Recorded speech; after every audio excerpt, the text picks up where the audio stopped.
तू? किती वर्ष बेवड्याची सेवा करणार आहेस? हो हो, माहितीये, बाबा आहे.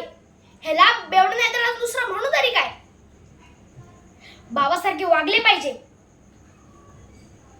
तूच माझी काळजी करतेस, तूच घर चालवतेस, तूच यांची सगळी कर्तव्य पार पाडतेस. मग मी यांना बाबा काय म्हणू? आणि मला एक सांग, लहानपणापासून बाबा असल्याने कोणते कर्तव्य पार पाडले आहेत? बाबा आहेत म्हणून एकदाही शाळेत आले नाहीत. तू तुझ्या वयाच्या 12 वर्षापासून स्वयंपाक करतेस. आई नाही म्हणून एका वेळाचं जेवणही बनवून खाऊ घालत नाही. आणि माझ्या मित्रांचे वडील त्यांच्यासाठी किती काय काय करतात. कुणाचे वडील त्यांच्यासाठी वेळ देतात, त्यांचा अभ्यास घेतात, त्यांना छान छान खेळणी आणतात.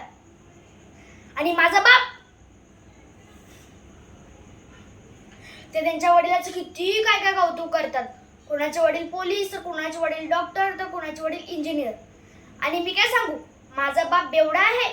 रोज दारू पितो, आम्हाला त्रास देतो, आम्हाला मारतो.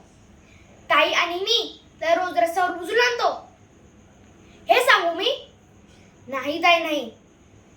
मी ह्याला बाप म्हणूच शकत नाही. तूच माझी आई, तूच माझी ताई.